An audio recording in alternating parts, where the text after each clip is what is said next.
A sabedoria do homem lhe dá paciência e a sua glória é ignorar as ofensas. Você precisa escolher quem te justifica. Tem momentos em que você vai ser caluniado, afrontado. Tem momentos que você vai ser coagido, vai ser desacreditado. Tem momentos que você vai ser questionado.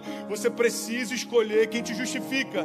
Tem momentos em que pessoas não vão acreditar que você carrega aquilo que Deus diz que você carrega. Você precisa escolher quem te justifica. Davi sequer foi cogitado para estar na casa quando o profeta veio liberar a unção. Mas precisaram chamar ele no meio do campo. Por quê? Porque Deus não se engana com aqueles que Ele chama. Davi está no meio de vocês? Não. Então manda chamar, porque é Ele quem eu vou ungir.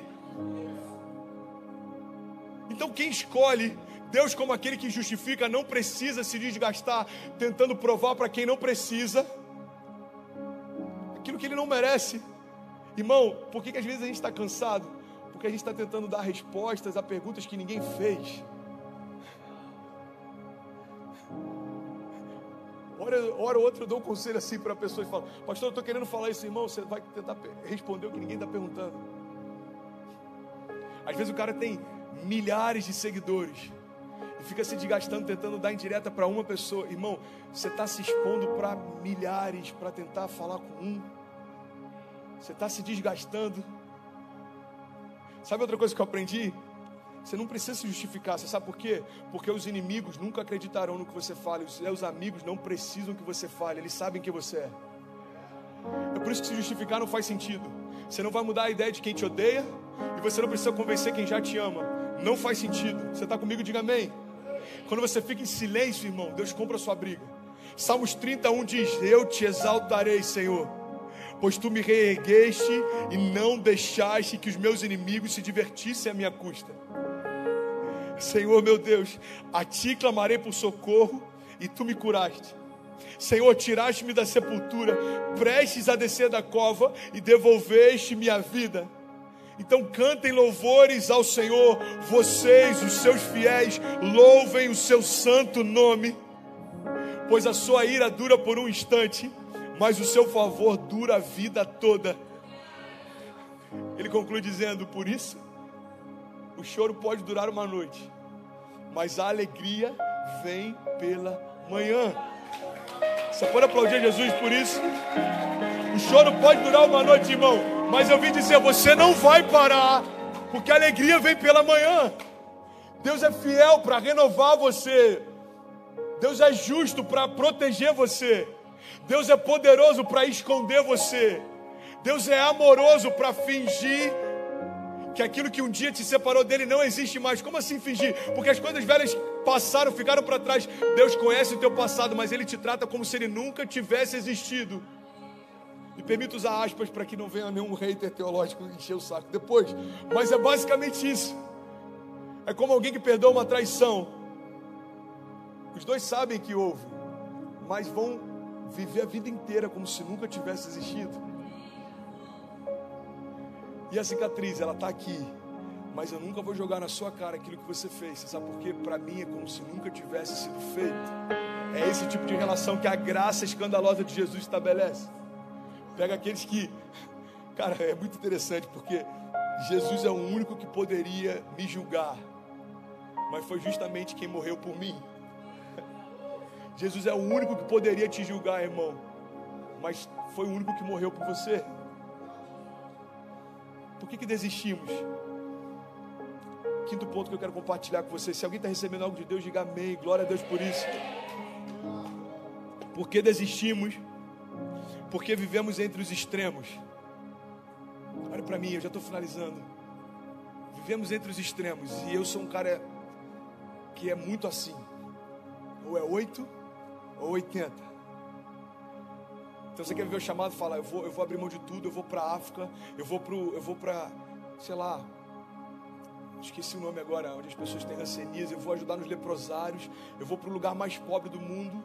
Só que aí o teu chamado não acontece, algumas coisas dentro da igreja não acontecem, e aí daqui a pouco você se frustra e vai para o outro extremo. Não quero mais saber de Deus, não quero mais saber do meu chamado, não quero mais saber de igreja, não quero mais... Irmão, entenda isso. Entre o 8 e o 80 existem 72 níveis diferentes. Entre o 8 e o 80 existem 72 níveis diferentes. palavra de Deus diz, olha, vocês não receberam espírito de covardia, mas de poder, de amor e de equilíbrio. Eu falei sobre isso esses dias. Tem pessoas que dizem, você não precisa ser intenso, é mais importante ser constante. Desculpa, mas eu prefiro ser constantemente intenso, intensamente constante. Então a gente precisa entender que viver entre extremos vai gerar morte em algum lugar. Me preocupa quando alguém começa na igreja e quer fazer tudo o tempo inteiro, toda hora, e eu me preocupa. Por quê? Porque a mesma intensidade que ele tem, se gerar desequilíbrio na primeira frustração que ele tiver, ele vai sair também. Pessoas que olham para alguém e colocam toda a expectativa como se aquele cara fosse o próprio Deus. Em algum momento esse cara vai te frustrar e você vai se ferir com Deus, porque na verdade se feriu com alguém. Pessoas recebem palavras que nunca foi Deus quem liberou, promessas que nunca foi Deus quem fez. O tempo passa, a promessa não se cumpre, pessoas se frustram dizendo, Deus não cumpriu o que me prometeu. E Deus está do trono dizendo, nunca te prometi isso. Esse é o problema de andar na reserva, falei sobre isso semana passada. O problema de andarmos na reserva é que perdemos o direito de escolha. A gente está tão vazio de direção, de palavra, de unção, de relacionamento, de intimidade, que a primeira palavra que vier a gente se agarra como se fosse de Deus. O primeiro relacionamento que vier a gente se agarra como se fosse o próprio Deus que tivesse dado. A primeira porta que se abre a gente se agarra como se fosse o próprio Deus que tivesse aberto. A primeira proposta que aparece a gente se agarra como se fosse o próprio Deus que estivesse liberando. E tem pessoas se frustrando porque em algum momento foram de cabeça naquilo que Deus nunca chamou para mergulhar. Você está comigo? Diga amém. Colossenses 1:22 diz, mas agora Ele os reconciliou pelo corpo físico de Cristo, mediante a morte, para apresentá-los diante dele, santos, inculpáveis e livres de qualquer acusação. Agora aqui tem uma chave, ele diz, desde que, você pode repetir isso comigo? Diga, desde que.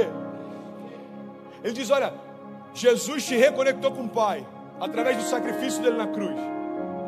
E agora em Cristo você foi feito livre, santo, inculpável, desde que continue alicerçado e firme na fé, sem se afastar da esperança do Evangelho. A palavra de Deus está dizendo, ei, você vai ser santo, inculpável, livre de qualquer acusação, você vai ser invencível desde que permaneça firme e alicerçado na fé. Deus está falando, ei, você vai viver as promessas desde que não se afaste dos meus caminhos. Deus está falando, você vai viver aquilo que eu prometi desde que não permita que nada venha roubar de você a esperança que um dia você recebeu. Deus está dizendo, ei, você sabe qual é a esperança que nos mantém firmes? É que aquele que veio e morreu no nosso lugar, ao terceiro dia ressuscitou. Essa é a esperança que nos move. A esperança de que nem a morte paralisou Jesus, então a morte não vai nos paralisar também. O pecado não paralisou Jesus. Pastor, mas Jesus não pecou? Sim, mas a palavra diz, aquele que não cometeu pecado, se fez pecado por nós, para que nós fôssemos feitos justiça de Deus. Jesus não cometeu pecado, mas morreu numa condição de pecado. Jesus morreu como pecador.